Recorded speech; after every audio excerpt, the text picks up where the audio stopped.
99% of people are not willing to do what it takes to make their dreams come true.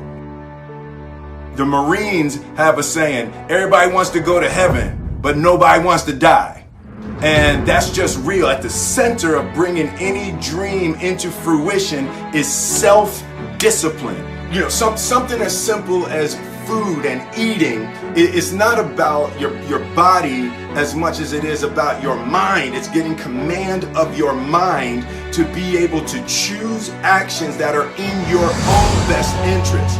Every day, we are choosing shit that's not in our own best interest, right? So if the world is attacking you and the world wants to fight you and the world's trying to hold you down, so you gonna kick yourself in the balls?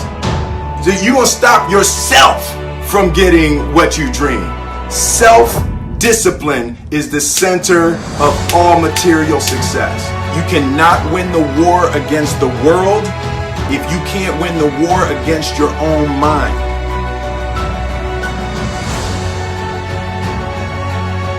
I believe that self-discipline is the definition of self-love. That when you say that you love yourself, that means that you have behavior towards yourself that is loving. It's like you say to yourself, hey man, look, I know you want to eat that pizza and it'll be really good, you know, but I can't let you eat that, man, because if you eat that pizza, you're going to feel like shit. I love you too much to let you eat that.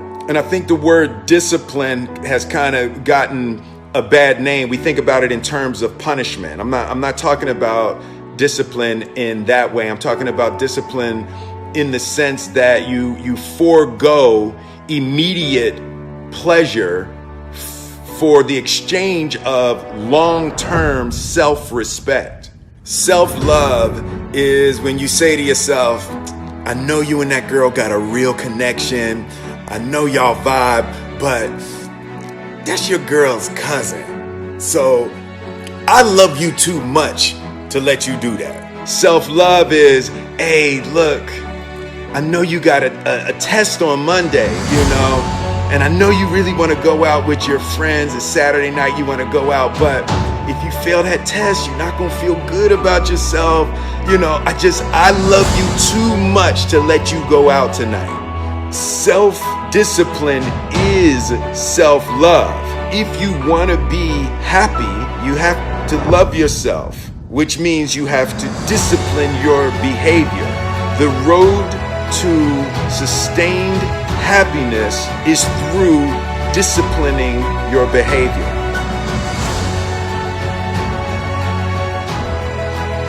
The concept of improving lives runs through the center of everything I do. And then I realized that the way to improve lives is to continually improve yourself.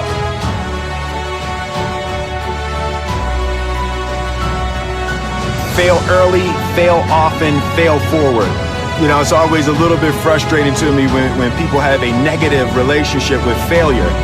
Failure is a massive part of being able to be successful.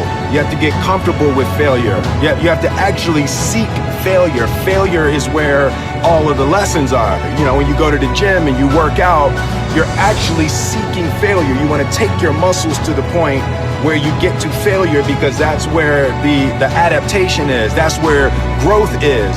Successful people fail a lot. They fail a whole lot more than they succeed, but they extract the lessons from the failure and they use that, the energy, and they use the wisdom to come around to the next phase of success. You gotta take a shot. You have to live at the edge of your capabilities.